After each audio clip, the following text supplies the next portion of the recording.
बिस्मिल्लाहिर्रहमानिर्रहीम। बाहर की कंट्री में एक शख्स है जो मैक ले के लोगों से तिलावत सुनता है, और जब उसके सामने एक शख्स आया जिसका ताल्लुक़ पाकिस्तान से था, जब उससे कहा कि आप कुछ पढ़े तो उसने किस तरह तिलावत की आप इस वीडियो में देखें, फिर मज़ीद बात करते हैं।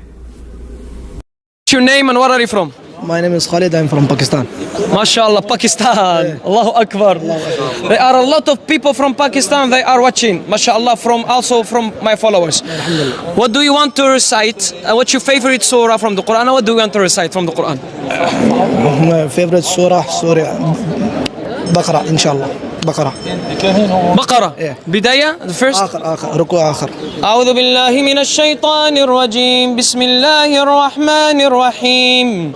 آمن الرسول بما أنزل إليه من ربه والمؤمنون. أعوذ بالله من الشيطان الرجيم. بسم الله الرحمن الرحيم. آمن الرسول بما أنزل إليه من ربه والمؤمنون كل آمن بالله وملائكته وكتبه ورسله لا نفرق بين أحد من رسله وقالوا سمعنا وأطعنا غفرانك ربنا وإليك المصير.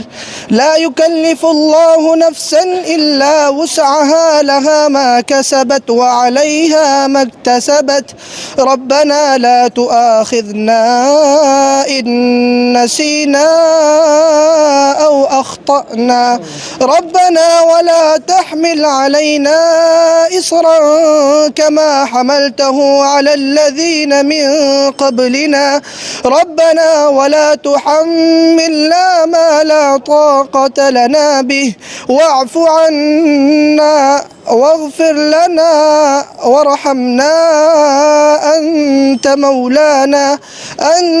مولانا فانصرنا على القوم الكافرين. صدق الله العظيم. تكبير. الله أكبر. ما شاء الله ما شاء الله ما شاء الله. तो जी आपने ये तिलावत सुनी, लेकिन इस शख्स को तो ये मालूम नहीं है कि पाकिस्तान में 100 में से 10 बंदे जो है वो सही कुरान पढ़ते होंगे, और बाकी जो है न कुरान की तिलावत से वाकिफ़ है और न कुरान के माने से। तो इसलिए हमें चाहिए कि हम कुरान को सीखें, तिलावतन भी सीखें और मानन भी सीखें कि अल्लाह ताला ने हमें कुरान में किन चीज़ों का हुक्म दिया है और किन चीज़ों से मना किया है, ताकि कम से कम ये चीज़ें तो हमें मालूम हो। अल्लाह ताला से दुआ है कि अल्लाह ताला हमें कुरान पढ़ने, कुरान समझने और उस पर अमल करने की तौफीक अता फरमाए।